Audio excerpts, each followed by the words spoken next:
I made a video the other day talking about joyful resistance, and I want to share a comment that was left on that video because I think it's super good. Okay, this person named Amo Butter One said, creating a localized, non-confrontational cell of joyful resistance in a country sliding toward fascism is both a courageous and deeply human act.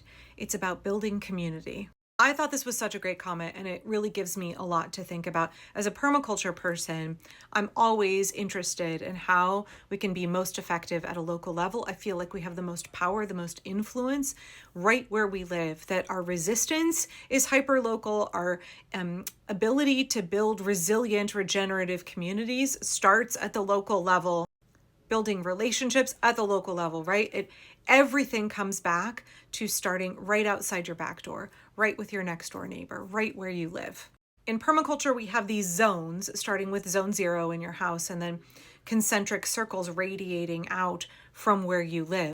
And when we apply that to our garden, right, zone 1 would be right outside your back door, and that's where you would go frequently. You would have much more interaction with the space right around your house. So you might grow your strawberries and your herbs there. Then the next circle out would be your zone 2, where you would go still multiple times a day, but a little bit less often. Maybe your veggie patch would be there. Maybe your raspberry run. Maybe your fire pit and some chairs and a space for eating outdoors. And then you go a little bit further out, zone 3. Now you're thinking, okay, I'm still going here a couple of times a day, but less often. I might have my chicken coop there. And then again, a little bit further, zone 4, and that's where you have areas that you visit far less often. They're still managed. You might have your sheep out there, or I would have like my beehives there, my orchard. I'm not going every single day. And then zone 5 would be the furthest out from my house, and that would be an area that I have where I just let nature do its thing. It's an area that's pretty wild. I might go there occasionally. And you can see how these concentric circles that we use in our permaculture garden design can be applied to all aspects of any kind of, society, any kind of organized resistance, our business endeavors, etc. Just like in zone 1, right out my back door, the hand of the gardener is going to be felt. My interaction with my garden ecosystem is going to be the most intense directly out my back door because I don't have to wander as far from home. I'm much more likely to interface with the space that exists directly outside my door. So of course, the most intensely managed parts of my system are going to be as close to my domicile as possible. I have the most power and influence there. I am most engaged and most present there.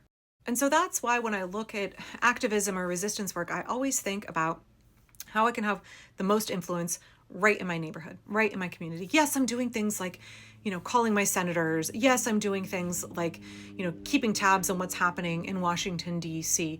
Absolutely, absolutely. But I don't want to neglect my local politics, my local government, what I can do to take care of my neighbors, how the things that the regime is doing are impacting my city, and then try to care for my city because I have the most ability to do good where I am interfacing the most frequently. And so I think when we look at this non-confrontational cells of joyful resistance, if you haven't taken the 1 Million Rising training from Indivisible, it's like 3 sessions, it's online, you can watch it, have a couple of friends over, for like cocktails and dessert and watch it. It is very much about creating cells or pods or groups, getting together with other people in your community and helping them learn skills for resistance, helping them plug in. And also Indivisible. So 1 Million Rising training, absolutely worth doing. Also Indivisible has this focus on aggregating our power, that we are individual grassroots groups that are run by local members. We are looking at what the needs are of our communities, right? And then we are aggregating our power. We are drawing in our neighbors. We are resisting fascism in our city where we can respond the most quickly, where we can best assess the needs. But then we are joining together with everybody else who is also doing that in their zone 1s, in their communities.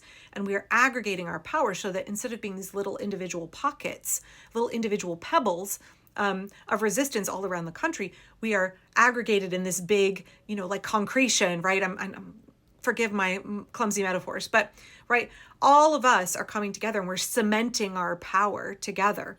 But we start flexing our muscles and exercising that power locally. That is where we have the most power, the most influence, where we are going to be the most successful. In permaculture, we try and always set ourselves up for success, right? So I don't want to put a part of my garden that I need to visit multiple times a day, like a half a mile from my house on my property, right? Otherwise, I'm not going to visit it. One of my design elements is that I frequently put things along the path. For example, I have to go down and let my chickens and ducks out in the morning. And so I designed my garden so that my golden raspberry patch lines the walkway on the way down to the chicken run. That means when I go to let the chickens out and then I walk back up to the house, right? I've walked down, I've left the bucket of water and the feed for the poultry. When I walk back up, I have a bowl and I can just pick raspberries on my way back to the house. I don't have to make a special trip. It's right on my way. I'm making it as convenient as possible for me to pick my raspberries and eat them or put them in the freezer. If I were to put them in a tucked away corner of my garden, I wouldn't visit it. It's the same thing with our resistance work. We want to lower the threshold for people to step in and do that work. We want to reduce barriers to access, and we want to set everybody up for success, including ourselves. We want to minimize the expenditure of labor. We want to increase efficiency. So I'll keep going back to Indivisible. If you look at Indivisible in Portland, there's not just one group. I don't have to drive all the way to the west side for a meeting. There's East Portland Indivisible. It's just a few minutes from my house. If I'm going to have to drive an hour to get to a meeting, I'm going to be much less likely to go. Situating everything hyper local, organizing with people who live right where I live, that's setting myself up for success, because there's going to be a lower threshold to overcome when I'm tired at the end of the day, when I'm feeling really run down and I'm, super tapped out. It'll be easier for me to say, like, oh, I don't want to drive an hour. I'm just gonna not go. Than to say, you know what? This is 7 minutes from my house and my neighbor needs a ride. So I guess I'm going. So just think about that. When you're feeling powerless, when you're feeling discouraged, understand that you actually have a lot of power locally. You have a tremendous amount of influence locally. And how can you aggregate your power? How can you organize with people who live right where you live? How can you really exist in those zones 1 and 2 of resistance? Understanding that you're still going to be engaged with what's happening on a national level or a state level, but thinking about your sphere of influence to be working to resist fascism and care for your community right where you live. And also at the same time, accepting, hoping, trusting that other people are doing the same thing where they live. We're all, for lack of a better term, my eldest child is autistic, and she talks about the tendency, the need for autistic people to have parallel play, right? Where she might be doing art and I might be reading a book, but we're in the same room, or her brother might be doing Legos and she might be knitting a sweater, but we're in the same room. We're doing our own thing, but we're side by side. I think about that when it comes to resistance work, right? I'm doing my thing. Somebody else is doing a different thing in a different area, but we're doing it at the same time. We're parallel organizing. We're having parallel resistance wherever we live. We don't have to be in the same place. We don't have to be engaged in the same task to meaningfully resist fascism. So now, real quick, let me tackle the second part of this comment here. It is both a courageous and deeply human act. Absolutely. The small things that you're doing to resist fascism in 2025 America, at the end of September in 2025, that takes courage. The regime is really escalating. They're really ramping up their intimidation. They're trying to scare you into giving up, into backing down. Anything that you do right now is an act of courage, and you should give yourself mad props for that. You should give yourself a good pat on the back and be like, yeah, I'm standing up. This was scary. I did it anyway, and it was okay. And now I can take on something a little bit bigger.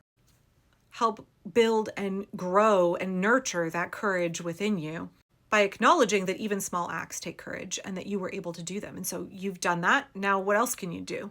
And this second part here, I very much believe that one of the key elements in stopping fascism is that we have to engage with our humanity. We have to look at other people as human beings, and we have to remind them of their humanity. Dehumanization is very much a tool that the regime uses. It makes it much easier for us to be divided and to hurt each other. Leaning into our humanity when it comes to caring for each other, but also when it comes to any act of resistance work. We have to show the other side, we have to show other people in this country our humanity, and we have to remind them of theirs. Leaning into our humanity is always going to be the right answer. It's always going to be part of the solution. Alma Butter, thank you for this comment. I really appreciated this. It gives me a lot to think about, and I hope it was helpful for other people as well.